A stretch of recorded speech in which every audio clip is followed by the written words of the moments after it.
Alors, sur la Nissan Leaf, vous n'avez pas de transmission. Ce que vous avez, c'est un contrôle électrique de la direction du véhicule, c'est-à-dire, lorsque je prends le bouton qui est ici, je vais tout simplement le diriger vers l'arrière comme ça, et je vais être en position drive, prête à conduire. Lorsque je veux reculer, je vais tout simplement prendre le bouton, l'amener vers l'avant comme ça ici, et je vais être en mode reculons.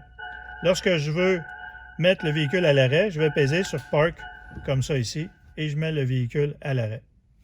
Lorsque je mets le véhicule en position drive, j'ai un haut-parleur qui va émettre un son jusqu'à 30 km/h pour avertir les personnes non-voyantes qu'il y a un véhicule électrique qui est en mouvement. Lorsque je recule, j'ai aussi un avertissement sonore qu'on entend qui tout simplement avertit les gens que je suis en reculons avec le véhicule électrique.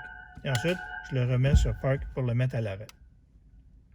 Lorsque je conduis avec le véhicule et que je mets en position drive, j'ai un mode de conduite qu'on appelle B. C'est-à-dire actuellement, je suis sur le drive.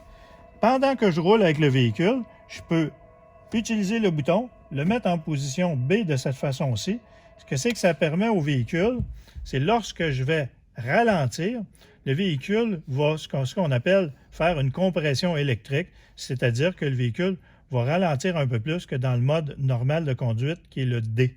Alors le B va surtout servir lorsqu'il y a un peu de trafic ou lorsque je descends des grandes côtes, ça va éviter que le véhicule accélère dans la côte, ça va retenir le véhicule, maintenir sa vitesse et pendant ça, ça va aussi retourner de l'énergie à la batterie, c'est-à-dire consommer moins d'électricité et en retourner vers la batterie. Donc, ça me permet d'obtenir de plus longues distances parcourables. Une autre des fonctions qu'on va retrouver, c'est le mode E-pédale.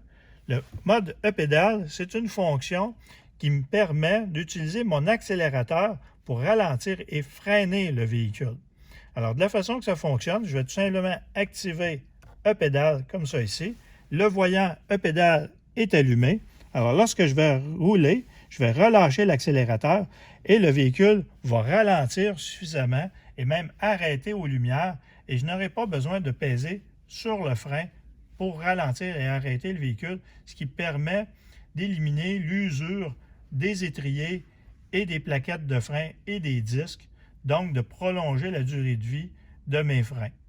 Ça permet aussi de diminuer le stress de la conduite plutôt que de constamment ralentir, peser sur la pédale de frein, ralentir, peser sur la pédale de frein et d'appuyer toujours sur les freins lorsque le véhicule est arrêté. Ça diminue énormément le stress et la fatigue de la conduite.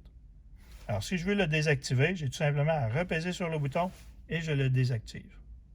Il y a aussi un bouton Éco.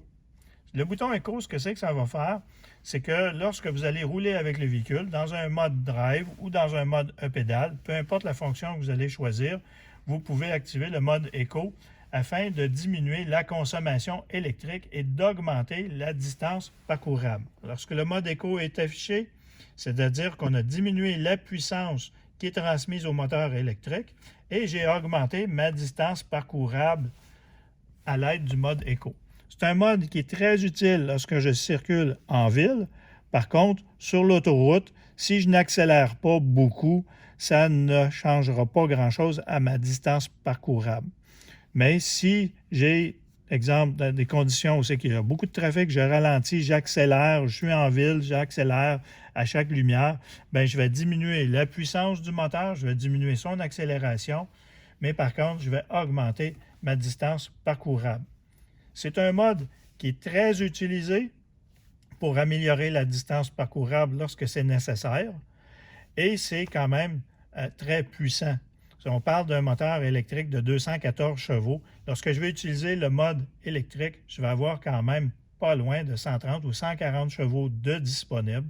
Si je compare, par exemple, avec un véhicule conventionnel, lorsque je suis en mode normal, j'ai des accélérations de 0-100 km/h en 8 secondes avec le mode Éco. Et sans le mode Éco, je vais avoir des accélérations à 7 secondes, 0-100 km/h. Donc, c'est quand même plus performant qu'un véhicule conventionnel de 130 ou 140 chevaux.